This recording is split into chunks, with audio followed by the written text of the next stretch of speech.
I'm Russell Poynton. I head on consumer research at Edison. Today, I'm delighted to have with me Steve Oliver, who is the CEO and co-founder of musicMagpie. musicMagpie was founded in 2007 and was IPO'd in April 2021. So it's just about to come up for its second anniversary on the markets. Hello, Steve. How are you? Yeah, good, Russell. Thank you very much. We were just talking off air about footballing matters, which are going okay at the moment. So I'm in a fairly good mood this morning. Good. Okay, Steve.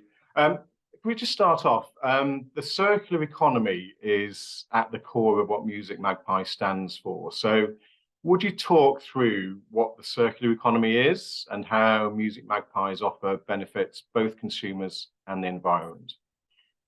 Yeah, I mean, first comment, Russell, is it's interesting. Possibly when I first met you as recently as 2 or 3 years ago, we were still talking about the business being involved in re-commerce as opposed to circular economy. And I think actually it's been an interesting move towards more that mainstream phrase of circular economy, frankly, because people understand it more and it's becoming sort of more of a mainstream topic and concept rather than reverse commerce, which re-commerce was short for.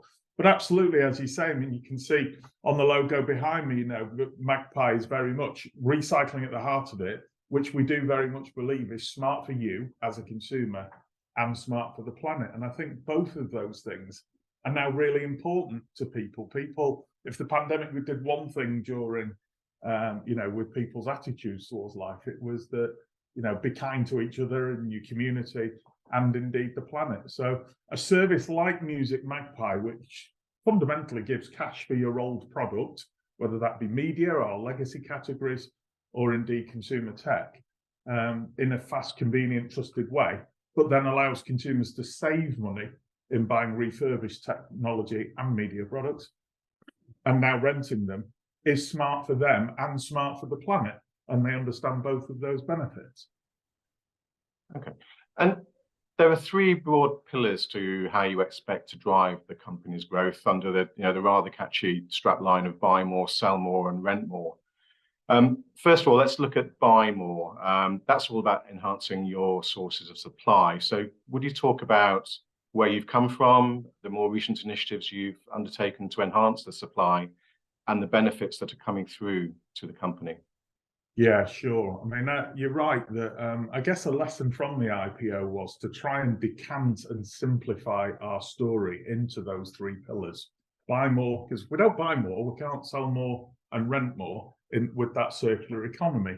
So I guess we looked at ourselves, our model.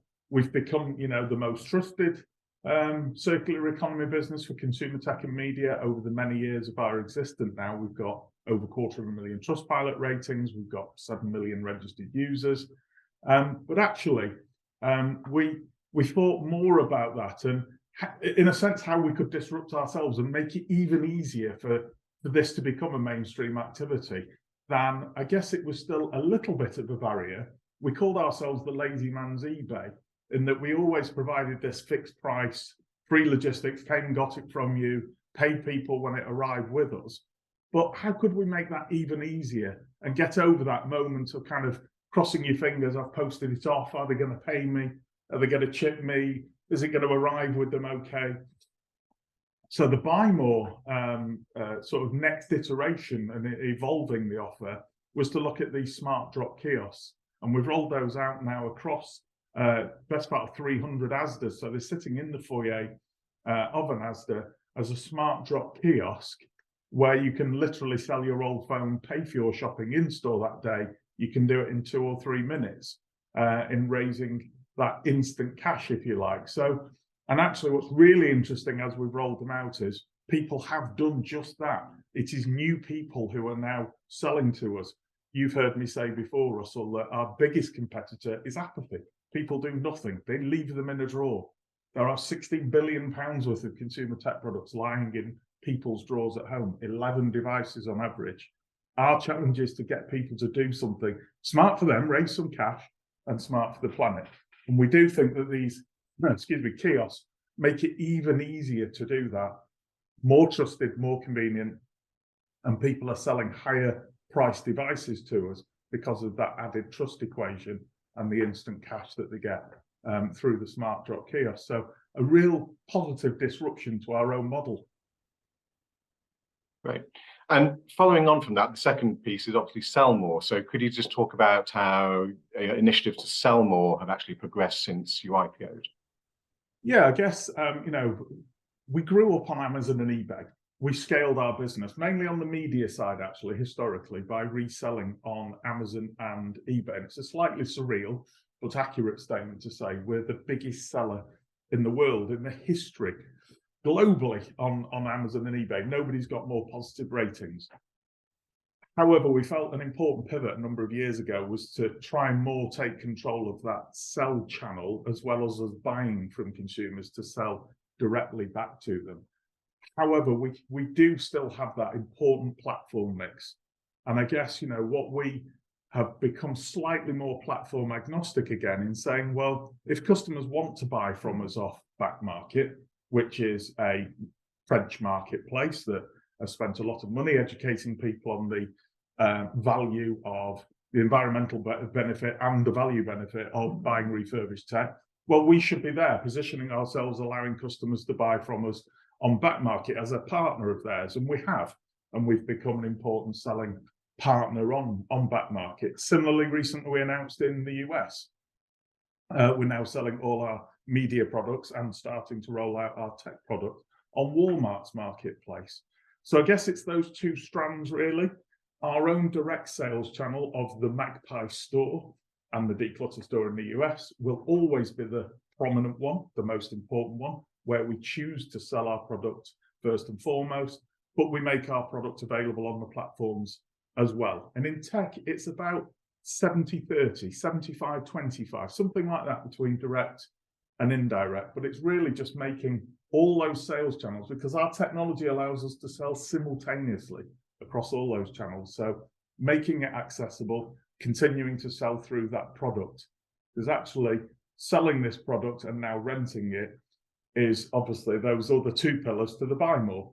So we can buy more, sell more, and rent more. Great. And the third leg of that is obviously rent more, which is essentially a new business for musicMagpie since you IPO'd. It's growing quickly. So could you just talk about what the offer is, what the appeal of the offer is, how it's evolving, and then perhaps just give some indication of how the P&L and cash flow dynamics of that business differ versus what you've talked about already. Sure. So I guess I have to credit my niece, slightly oddly, for a conversation I had with her about 4 years ago, where she said, "Uncle Steve, I really like what you do in your refurbished product, and I think I'm ready to make that change that a lot of consumers have made of splitting the handset from their airtime." And about 50% of the UK population of phone users now do that. I think we all started with the network, paying 50, 60 pounds a month to the network for both the handset and an airtime deal. More and more people are doing what the networks call cracking the code and separating that. And Family Oliver's done that, and musicMagpie has done that, as you might expect. But what she said is, look, I get the fact it's a great quality refurbished phone, but is there no monthly payment option? And I said, well, we do some of the buy now, pay later options. So what about subscription? Young people, because Steve are doing subscriptions more and more. So this conversation evolved and it got me thinking about, well, actually, if we could offer an alternative alongside the sale of, and we'll use an example of roughly a £400 refurbished phone, which might be about an iPhone 12 sitting here in sort of springtime of 2023. So a £400 phone, we have now launched this monthly, flexible, affordable, roughly £18.99, £19.99 a month offer for that device, where you are just doing that, paying a monthly subscription and renting that device from us. It's been incredibly well received. You can now do that rental and take your own airtime deal. And frankly, this is what consumers are telling us. They end up with a better phone, a much better airtime deal, because they've now got the flexibility to go and, they generally want more and more data for your monthly money. So we can add that on. And then actually you're saving money overall, you've got a better deal, and you can even get cash for your old phone. So the offer has been really well received. We're just into our third year of operating the rentals. So we're looking at renewal rates, which are strong, cancellation defaults. We've been very careful about who we've let through. You know, we get hundreds and hundreds and hundreds of applications for this rental every day, and need to make sure that we're being sensible with our credit policies. But it is a very, very popular offer. Very briefly, the P&L kind of comparison, and I think there's one or two bits and pieces of presentations out there that show this sort of outright sale versus the monthly subscription. And here's where it gets a bit interesting. Everybody understands the unit economics on a sale. It's a £400 top line, take the VAT off. You know, there's a cost of sale in there, there's some other transactional costs, and we're left with an EBITDA figure. Simple revenue, profit, sales goes in the till, done. But actually now, and I should have mentioned, as well as the financial aspect, there's an aspect of forming a deeper and stickier relationship with the consumer, because we might not see that consumer again. In a sense, one of our strengths could be perceived as a weakness. We'll sell them such a good phone, they don't need to come back again for 2 or 3 years. With the monthly subscription offer, actually what happens in that first month, we do lose money. So as we take that first £20 payment from them, all the month one processing costs and credit checking and processing of the actual physical device mean that in month one we lose money.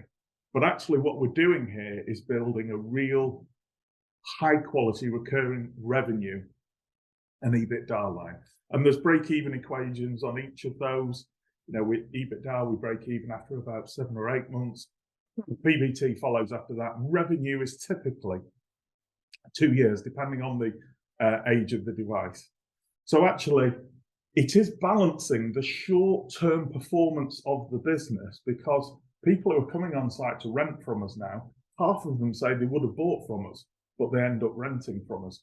So it's a kind of short-term impact in those first few months for the longer-term benefit. But that's what we really feel like we're building here. We've talked about it a lot. You know, that medium-term, really strong revenue stream that the rental offer brings us. And it's what we think is our key differential and what we're very, very excited about for the medium-term future. Okay. And most people will be familiar with musicMagpie being, you know, a consumer-facing company. But could you just talk about, you know, the corporate market? You've just entered the corporate market. Can you just talk about what you're doing and what you think the opportunity is? Yeah, I nearly referenced it in our buy more conversation, and then again in the rent more, because we're starting to do both with corporates. And this is another really interesting pivot for the business. If we look back over the 16 years and the pivots that we've made, old product category to new one, and territories and where we sell our products, etc. This could be the biggest yet, actually. I don't want to oversell this as an opportunity, but it's something that's very exciting, because corporates have really woken up to the importance of the question one, circular economy, the benefit of smart for you, smart for the planet. And actually, the planet one's really, really important to a corporate, because actually they're very much concerned with sustainability, ESG, and in particular, how we can help in recycling their old devices. We can give them an e-waste saving, we can give them a carbon equivalent saving of what recycling that device does. So we now service national clients, blue chip clients like Deloitte, as an example, where we service all their recycling of old devices. So phones mainly, but also tablets. What do we do with that? Well, exactly what we do with all the consumer acquired product: refurbish it, put it back into the market, give it a second life, and actually then we can offer a corporate rental scheme on either new or refurbished. And we've done our first few deals on corporate rentals as well. So Stagecoach is something that we announced as our partner, first partner. So I think, you know, huge opportunity to expand, a bit different to the consumer. You know, every day we talk about, would we rather do 1,000 ones or one time 1,000 deal? There's merits in both, actually. And I think that's the key thing. We really want to develop doing both, and corporate plays a big part in the future, I'm sure. Great, thank you. And my final question is, you've just reported your full year results for 2022. I think the key feature of that for most people was the strong sales growth in the consumer technology. Yeah. Operating cash flow improved. Free cash flow, obviously you're investing in the CapEx for the smartphones. But could you just give us a feel for what you think is happening with the consumer? Sort of give us a view of what's happened over perhaps the last 6 or 9 months, because it's been a relatively tricky period, and what your outlook is for over the coming few months into the next year. Yeah, I mean, I don't think I'm going to be saying anything controversial to say when, macroeconomic conditions out there are tough. There is a cost of living crisis that, perhaps it hasn't been quite as hard as, we feared 6 months ago. But yeah, I think it's fair to say that, consumers are minding their pennies, minding their spend. They've got multiple challenges with interest rates and energy costs and food inflation, etc. So services like our kiosk, which allows them to pay for shopping in store, are very popular. So I think if I reflect back, 16 years ago to starting Magpie in the garage kind of thing, it was the 08-09 financial crisis. People like Martin Lewis talked about our business a lot as being a consumer champion, sort of counter-cyclical, servicing distressed consumers. If you like, sounds a bit cold as a statement, but we are there to help. We position ourselves as here to help consumers raise cash for their old stuff and then to save money when buying or now renting from us. And that's very much, the high level of confidence that we have, that we've taken a little bit of pain with this rental up front, that, as I said, substituting some sales out, but we're now building that book. We came out and said 36,000 subscribers as at the end of February. So that's an up-to-date figure. We're building that very solid base that gives us a lot of confidence for the numbers going forward. We did reference a challenge in our first quarter. I think most online businesses, we're seeing one or two others come out now, talk about the postal disputes. Hopefully they are over and gone with, but for peak trading in December, Royal Mail caused a number of challenges, but we didn't guide our numbers to down or to anywhere new. We just mentioned it as an impact on the world. Again, to consumers, there was a number of challenges during that Christmas trading period, but really happy with where we are. Great progress on the buy more with kiosks. Corporate activity is growing and is really interesting for us. But the one I really encourage people to keep an eye out for as we update our graph of subscribers and monthly revenue and EBITDA, every update that we give is that rental benefit that's coming through more and more. It's our differential. It's very much the future of the business as we position ourselves as here to help those consumers and now corporates. So yeah, lots of confidence going forward. Okay. Steve, that's been a great overview for musicMagpie and what you see happening in the coming months. Thank you very much. Thanks, Russell. Great to talk to you.